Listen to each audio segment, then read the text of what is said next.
and I think they're getting a brief tour of the studios before he comes down on set and gets his mic put on.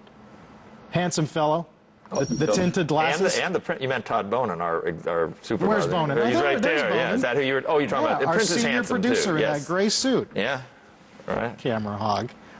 That looks like his muscle right there. The guy in front, right there on the right. And then Nick Diogan, our managing editor. Oh no, that's Nick Dunn. I'm sorry. I thought that was his. Meanwhile, our special trading block this morning centers on two areas which have attracted the Middle East to his portfolio.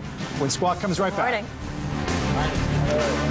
Thank you. This is a special presentation of Squawk Box, a one-hour conversation with Saudi Prince Alwaleed Bin Talal. His Highness will cover the economy and the markets, from the strength of the dollar to the price of crude. Plus, his thoughts on tensions in the Middle East, global politics, and how all these factors impact his investment decisions. Squawk Box begins right now.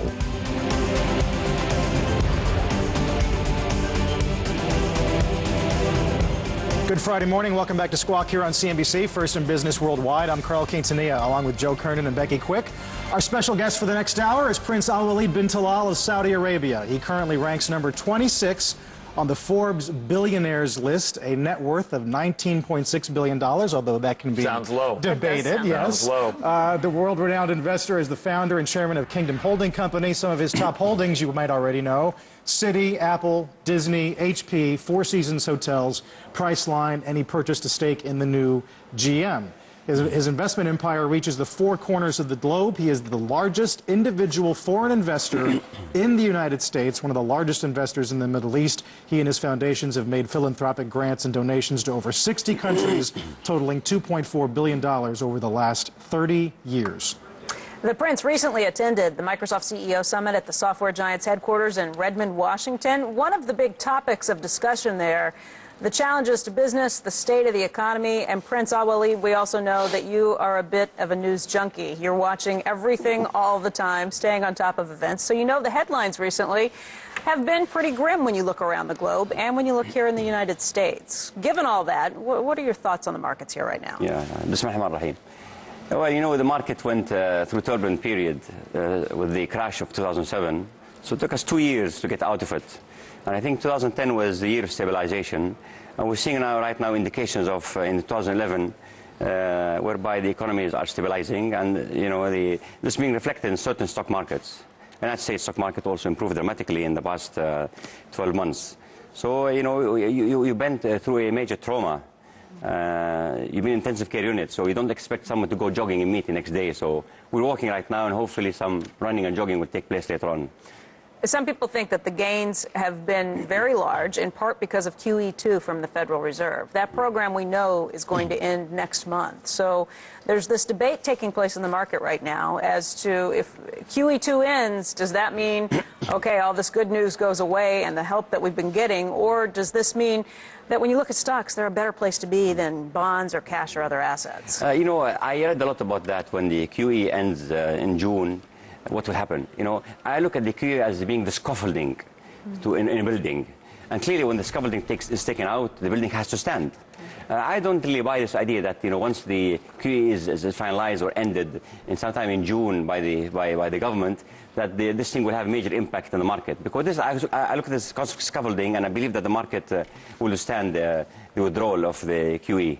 So that sounds like you think that there's a lot more room to run potentially with U.S. stocks. Well, I mean, what's more scary right now is not really the QE withdrawal or the ending of it, is the budget deficit that's accumulating year after year, and the debt ceiling, which really, I hope something happens before the 2nd of August, because if that comes and the brinkmanship continues between the Republicans and Democrats, between Congress and President, that's a time bomb that is against not only the United States but all the international financial community. And that's a huge statement. You're the largest individual foreign investor in the United States. You would read that as a sign that this is a serious problem, even if it's a technical default for a few days? You know, if you're going to default for several days, then you might as well just resolve it before the brinkmanship takes place. You know? Yeah, right. I mean, you cannot play games with this. I mean, this is gambling. You cannot do this in the United States. You know, you're leading the whole world. economically speaking. I hear a lot about China, India, and the BRICS and all those countries. They're all good and great countries, but they're not the United States. The locomotive of the financial community, of the whole economies in the world, is the United States, and this will remain for many years to come. So you cannot play games with that at all. Will the United States dollar remain the reserve currency? I mean, if you expect them to be the leader for years to come. Yeah, I believe that the power is finite, and for the coming, I would say, 5 to 10 years, for sure, the dollar will be the main currency. But eventually, China's renminbi will come up. Euro, if they get out of the mess they have right now, inevitably will play a role. So we are moving from being a unipolar regime into a multipolar regime. This is going to happen. But the dollar is still going to be forced to be reckoned with. So you're down, but not out. Your Highness, I was thinking about that we are the patients out of the intensive care, but then I think about what caused the crisis and the amount of leverage that took a long time to build up globally. And a lot of that private leverage became public debt. And I think that's what we're seeing to some extent in Europe and also with our deficit here. You don't feel like we need a few more years of maybe below trend growth just to work that off? Oh yeah, I mean, I think that OECD countries in general, the United States, Europe, and Japan, you're going to have a growth of between 2 to 3 for next several years, for sure, no doubt about that. I'm not sure you're going to have the growth of 4 or 5% coming soon. But I think you're going to have some low growth for several years to come, for sure. You have a lot of pressures. Trade deficit, budget deficit, you still have many issues coming in the United States. But things like that have to be resolved. Greece and Portugal and, God forbid, Spain, that's not going to maybe send the world back into something more serious than just the slow growth. Yeah. I think the default of Greece and even Portugal, with all respect to these countries, they're going to have an impact, but it's not going to really be a devastating impact like the discussion, at least, of what's happening in the United States on raising the debt ceiling. These are important countries, but they are not the United States. If you were a legislator here in the U.S., if you were Senator Alwaleed, would you be arguing for an increase in the debt limit without reform? Is it important that that debt limit be raised in and of itself?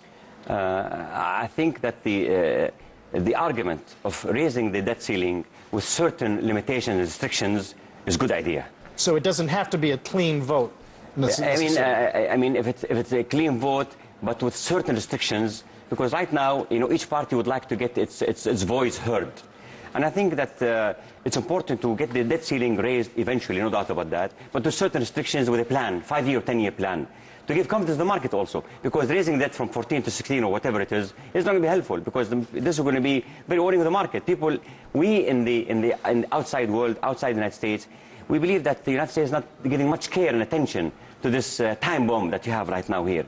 Because, you have to have your debt reach above 100% of your GDP. That's very scary. But you see, Your Highness, what Druckenmiller, I don't know if you saw, I'm sure you saw his piece, Druckenmiller's piece in the Journal. And his point is that the benefit from perhaps the Republicans holding out to really extract some spending cuts, rather than just saying, okay, you're right, we don't want a double-dip recession, that long-term bondholders would even be more comfortable if something was actually accomplished. Because you're going to have the left that wants this done immediately is going to scare everybody, say this is going to be the worst thing that could ever happen. They'd like to just raise it without agreeing to anything. The right would really like to extract something from this. I mean, it could be productive if it took 6 days to get an interest payment. That's not the end of the world, is it? I know. Look, it's a bargaining process.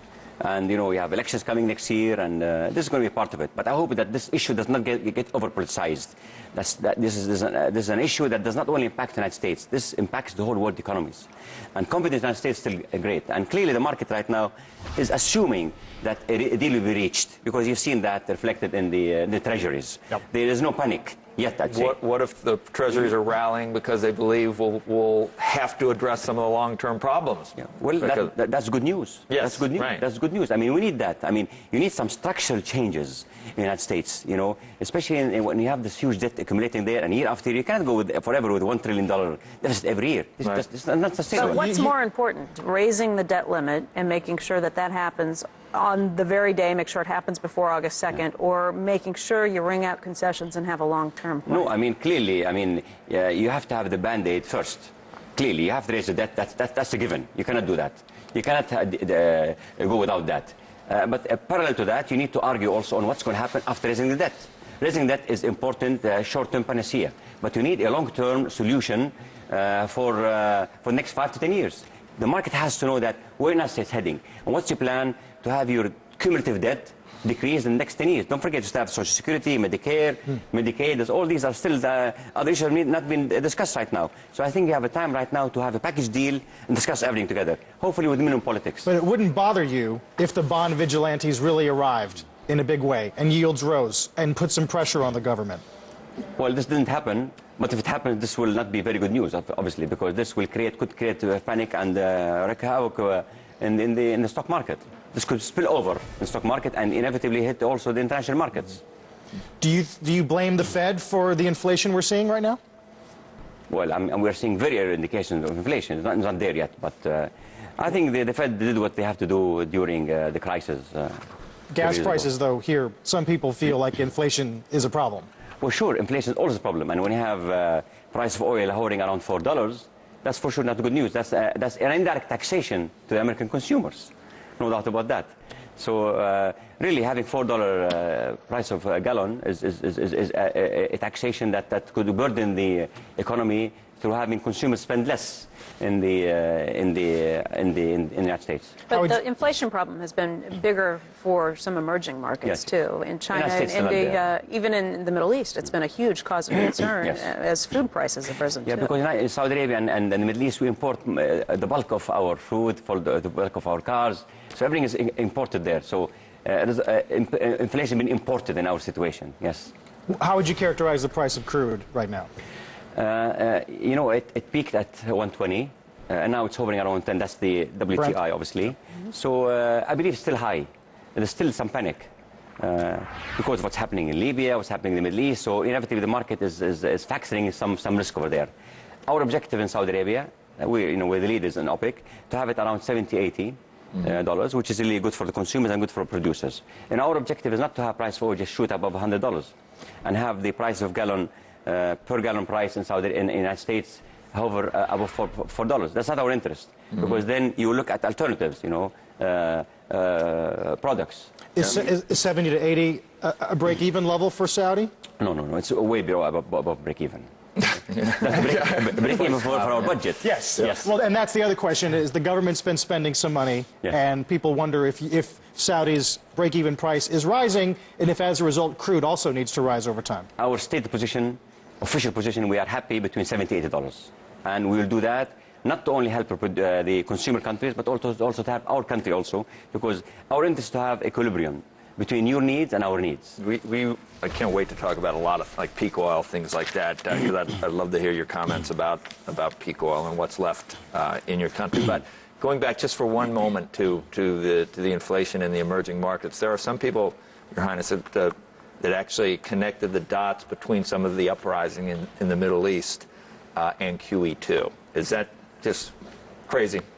It is crazy. It is crazy. Yes, it is crazy. Although some of the price increases and some of the, I guess, the futility felt by a lot of people in either Tunisia, Libya, wherever, some of that had to do with not being able to buy, not being able to have enough money to get married, not being able to have enough money to do anything that they want to do. And some people blame that on a weak dollar. Yeah, and also the big jump in oil came after the Libyan crisis. Yes. Because, 1.5 million barrels were taken out of the market gradually, but now they're out.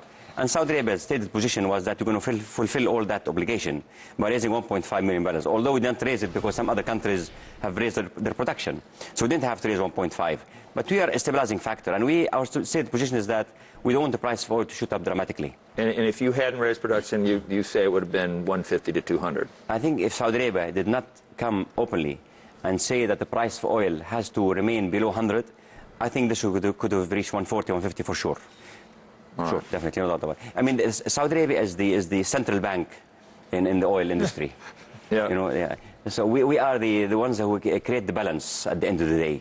We're the only country in the world that is producing right now around 12 million barrels. We can go 12 million barrels, and we're trying to increase that to 15 million barrels in the next 3-4 years. Although